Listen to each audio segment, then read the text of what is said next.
Aos 5 anos de idade, eu sofri um grave acidente.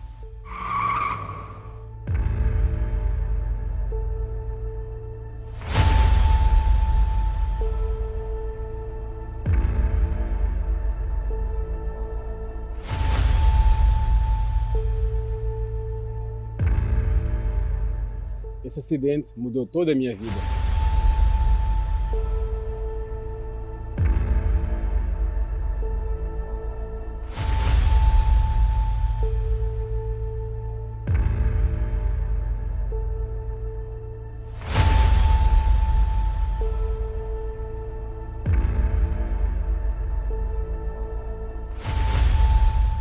Eu pensava que era o fim.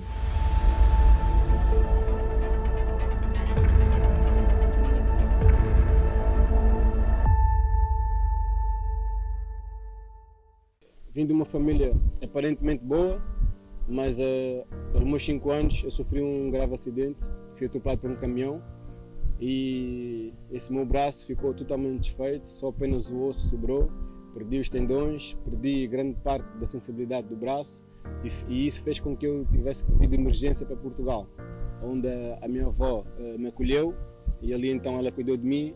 Durante as minhas consultas tive que sofrer 2 cirurgias para então não poder ser amputado, mas conseguiram recuperar o braço, uma parte do braço. Hoje tenho uma deficiência física, mas eu consigo mexer o braço, consigo trabalhar, né? Mas não consigo recuperar os 100% da sensibilidade. Começou um outro problema, que era os meus colegas, né, viam que eu era uma criança diferente e eu sofri tanto de inferioridade.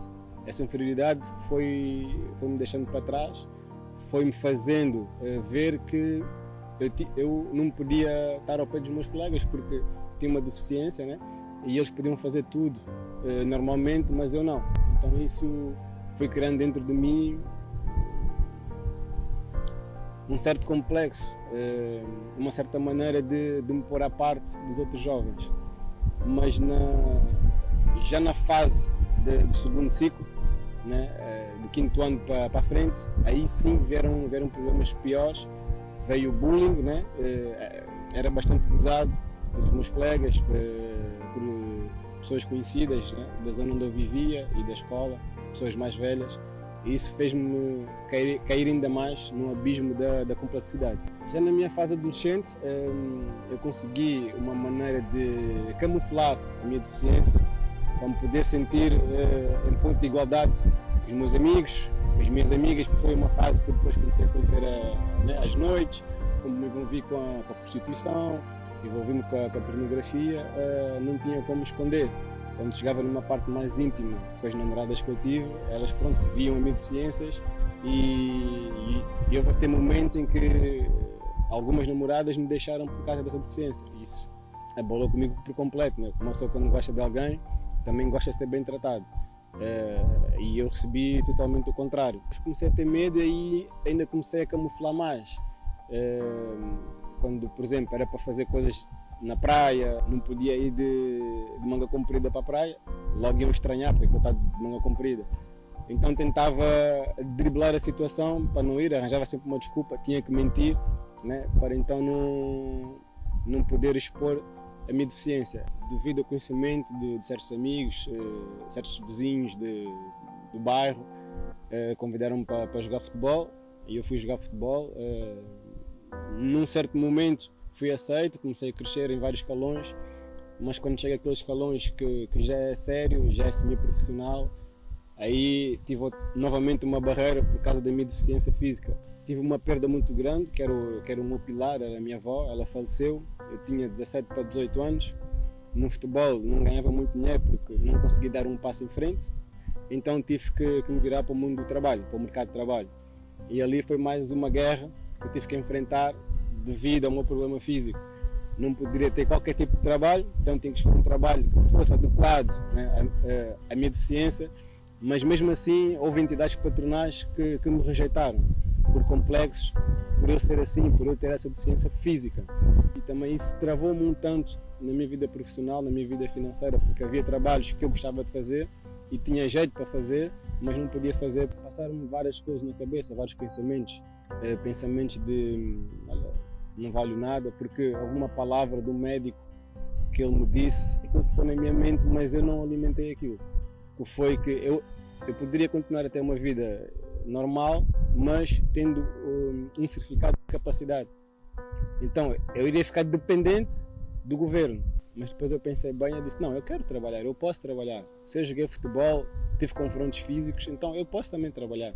Mas não foi fácil encarar essa situação. Ainda mais sozinho, sem nenhum porto seguro, sem ninguém para me apoiar, sem ninguém para me dar uma palavra de incentivo. Na fase adulta, conheci a minha atual esposa. Nós conhecemos-nos na festa, fomos nos conhecendo, começamos a ficar amigos.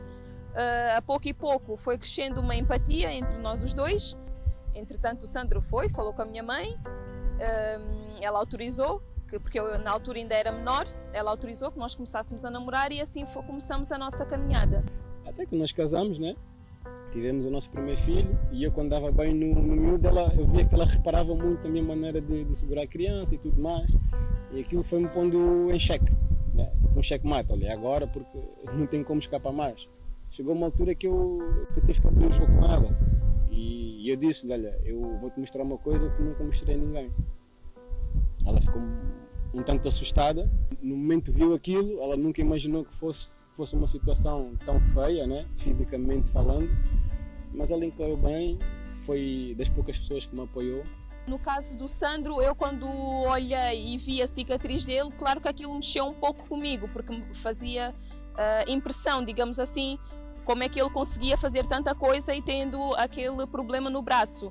Mas não reagi mal, nunca o julguei por isso. Casamos-nos, né? Tivemos o primeiro filho, fomos para a nossa casa e já não tínhamos a família tão por perto. E no desenvolver dessa nossa nova caminhada, né? Dessa nossa nova rotina, nós tivemos o nosso segundo filho. Quando ele nasceu, foi uma situação um pouco delicada, porque ele nasceu com 6 dedos, nasceu com uma hérnia no umbigo e, passado alguns dias de eu estar no hospital, o médico disse que ele teria que fazer uma ecografia na perna, porque o médico, ao fazer o exame, ao analisá-lo, viu que ele tinha uma perna maior que a outra. Eu achava que eu já tinha experiência, digamos assim, para poder cuidar de uma segunda criança, mas quando eu vi isso, foi para mim um balde de água fria. Os médicos diziam que era impossível ser uma criança normal, correr normal, andar normal, e aquilo fez-me ver que o meu filho iria sofrer o mesmo que o pai sofreu. Em vez de nos unirmos, nós ficamos distantes. Começamos a ter muitas brigas, começamos a ficar cada um para o seu lado, como se fôssemos amigos. Começamos a perder aquilo que um dia nós tínhamos lutado para conquistar. Foi nessa altura que nós conhecemos o trabalho de Força Jovem, numa altura em que a gente já não acreditava em nós, não acreditávamos em médicos, não acreditávamos em mais nada. Estávamos à beira do divórcio, nós já pensávamos em como é que nós íamos lidar com a situação da criança já divorciados, né? Mas quando chegamos à Força Jovem, recebemos uma palavra positiva, recebemos uma família de braços abertos, na qual cá fora a gente não tinha família de sangue a fazer o mesmo ou a dizer o mesmo. Durante esses meses todos nós só tínhamos ouvido palavras negativas, nós nunca não tínhamos ouvido nenhuma palavra que nos levantasse, e era só palavras que nos derrubassem, que nos colocavam ainda mais para baixo. E quando nós chegamos no Força Jovem, nós vimos que havia algo diferente ali. Nós dissemos, não, espera aí, aqui há alguma coisa diferente, então vamos começar a ir conhecer mais do trabalho, que é para podermos entender como é que eles podem nos ajudar também.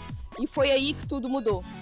E hoje o nosso casamento foi totalmente restaurado. Hoje há união, hoje nós conseguimos conversar, hoje nós conseguimos expor a nossa opinião sem que haja brigas, porque são duas cabeças diferentes.